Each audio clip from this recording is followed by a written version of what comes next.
You know, Blockbuster is probably the most well-known video rental store in North America. Even with only one location currently, the legacy left behind is undeniable. I still use phrases like, let's make it a Blockbuster night when I just want to stay home, hang out, and watch a movie.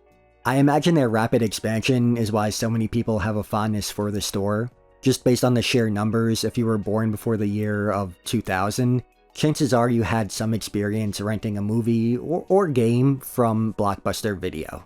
As much as I have a fondness for the chain and my own memories of it, the rise of Blockbuster led to the decline of many mom-and-pop owned video rental shops. I think you could argue that the death of these small-town video stores is more tragic than that of Blockbuster.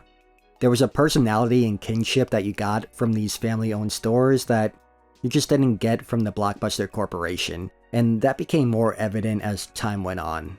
Now, I am biased because my parents own their own video rental store. I have a home recording of a walkthrough of their store shortly after the grand opening, and I thought it might be fun to show you guys. So let's go back to 1988 and take a tour of Video Plaza North. There it comes into view. That's the front. You can see the neon lights, sign, everything's neatly lit. It's getting a little dark here, so all the lights are on. Now we'll take you inside, give you a grand tour. You can see Eddie Murphy in the doorway. Now this is a video my dad shot on his camera, and you'll get to hear narration throughout the video from him. Some of it I think is pretty funny. He's definitely making jokes for himself, but you can really hear his enthusiasm for the store throughout the video. This was shot to be sent to a family member in another state. Remember back when you would record something and send it to a family member on VHS? Yeah. And you can really hear a sense of pride and accomplishment, so it's really endearing.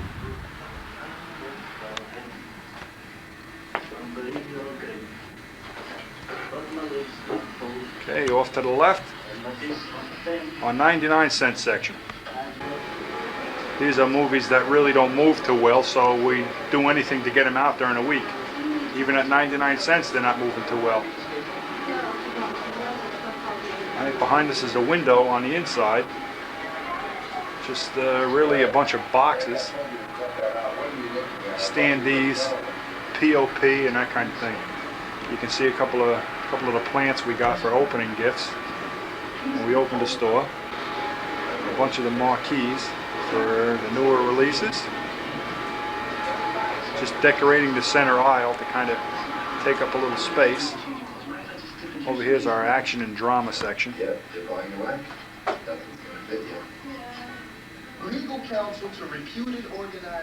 And you can see the well-constructed counter designed mainly by the Video Plaza president and constructed by same. Perhaps you might have guessed, but he's referring to himself. He was the one who built the counter and a lot of the fixtures in the store. Down the end over here, in our little alcove, is the children's section, all the way down the end. And right now, we're watching Inner Space. You can see that on the TV. And off to the left, our new release section.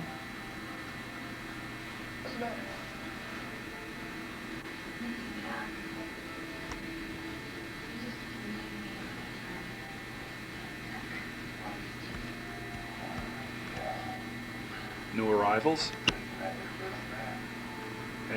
mainly the biggest part of our trade. And then we have some music videos here, and on this end is the horror section, Friday the 13th and those type of movies. You can also see the framed posters that highlight the walls. Now this is back towards the door again. That's right off to the right as you enter. You can also see the security system, and as you can see, the walls decorated every so often with framed posters, most of the latest pictures. Really an attractive store, we've been told. Okay, and down here is our blank tape and accessory section, which as you can see can use some filling in, and also our CD rack. Okay, that's about it, other than, well, right now Barbara's behind the counter.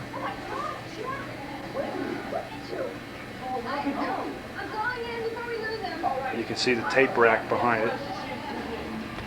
That's beginning to fill out nicely. It'll hold up to 2,000 movies. Okay, our intricate computer system, keeping track of everything. And then again, you can see the operator's view of the store.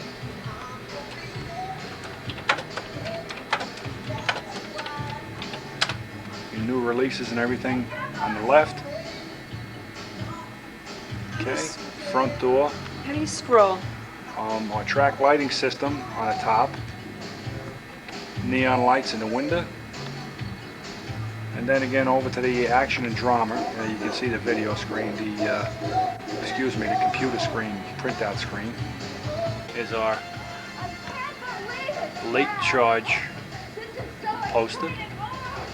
So I know it's hard to make out everything on the video, especially the sign. So as far as the late charges, what I can make out is after 7 p.m. it's a $1 charge. For each day it's late, it's a $3 charge. And for new releases, it's a $5 charge per day that you missed the return date. Some of the other miscellaneous doodads we got hanging on the ceiling. Again, the posters.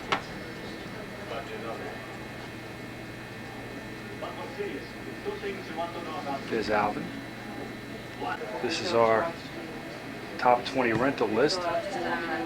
Oh, not to mention the wrestling and sports section over here, which is growing. Right now we're going to watch while Barbara signs up a new member.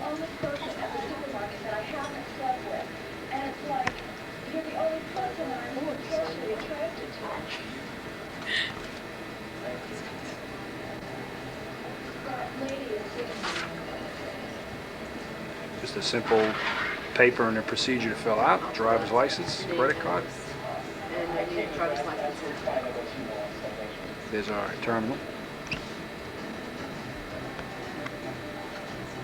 And then again, you can see that well-designed and well-constructed counter. The tags are up. Well laid out. The tape is in. You bring me the tag. Okay? Very thoughtful installation. Okay, in the back is our little refrigerator. Probably recognize that. And on top of that sits the popcorn maker. A desk and little filing cabinets and a rack to keep papers in. As we back up towards the rear exit door, you can see that smart layout, plenty of room. Hopefully we'll be filling this up with repair counters and the like. There's a big one, there's a big item, the vacuum cleaner. Gets a tough daily workout.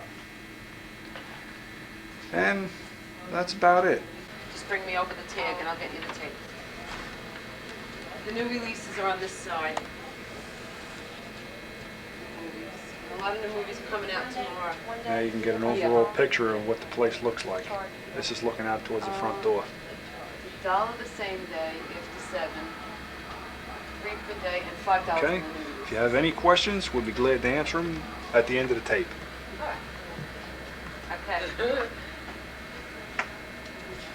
Now, a little background on this store. During their ownership of the video store, they maintained their 9-to-5 jobs and had employees during the day and had went into this business with partners, so they would alternate nights and weekends covering shifts to make sure that the store was covered.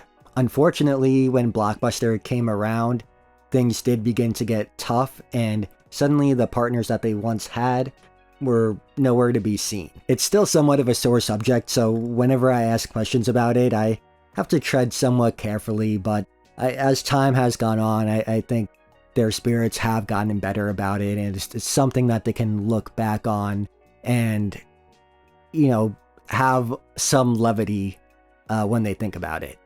So that's all I got. I thought it would be fun to show you guys this, and thought that you would like it, seeing that you guys are so into my VHS collection and all this retro stuff that I do.